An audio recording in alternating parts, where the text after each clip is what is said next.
We provide you the platform to turn your dreams into reality. Give wings to your aspirations with KR Mangalam University. सबसे पहले बात करते हैं ब्रह्मपुत्र नदी और चाइना के साथ इसके कनेक्शन की। असम सीएम हिमंता बिस्वा शर्मा ने हाल ही में कहा कि अगर चाइना ब्रह्मपुत्र के जल प्रवाह को कम करता है तो असम को फायदा होगा, फ्लड्स कम होंगे। ये बयान पाकिस्तान की उस धमकी के जवाब में था कि चाइना इस नदी के पानी को हथियार के रूप में इस्तेमाल कर सकता है। ब्रह्मपुत्र सिर्फ एक नदी नहीं, ये भारत की कुछ मेजर मैस्कुलिन नेम्ड रिवर्स में से एक है, जिसका पौराणिक संबंध भगवान ब्रह्मा से है। ब्रह्मपुत्र एक दो पौराणिक पिता माने जाते हैं, भगवान ब्रह्मा और ऋषि शांतनु। योगिनी तंत्रा में इस नदी को एक एंशियंट स्नान अनुष्ठान के नाम से जोड़ा गया है।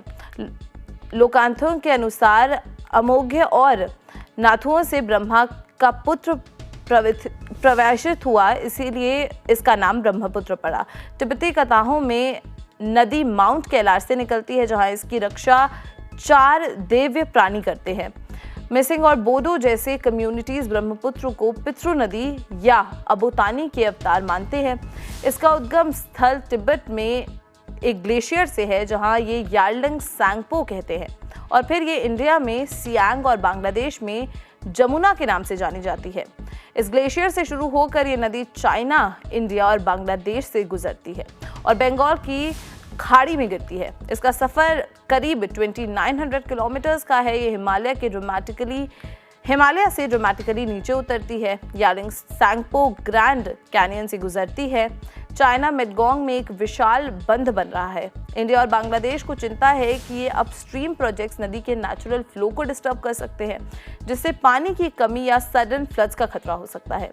इंडिया ने हमेशा रिलायबल हाइड्रोलॉजिकल डेटा शेयरिंग की मांग की है, जो 2017 में डोकलम स्टैंड ऑफ के बाद टेम्परली सस्पेंड कर दी गई थी, फिर 2018 में रिज्यूम हुई। ब्रह्मपुत्र नदी सिर्फ वाटर रिसोर्सेज का मामला नहीं, बल्कि इसके बड़े जियोपॉलिटिकल इम्प्लीकेशंस भी हैं। नदी का कंट्रोल साउथ एशिया में पावर डायनामिक्स को इफेक्ट करता है।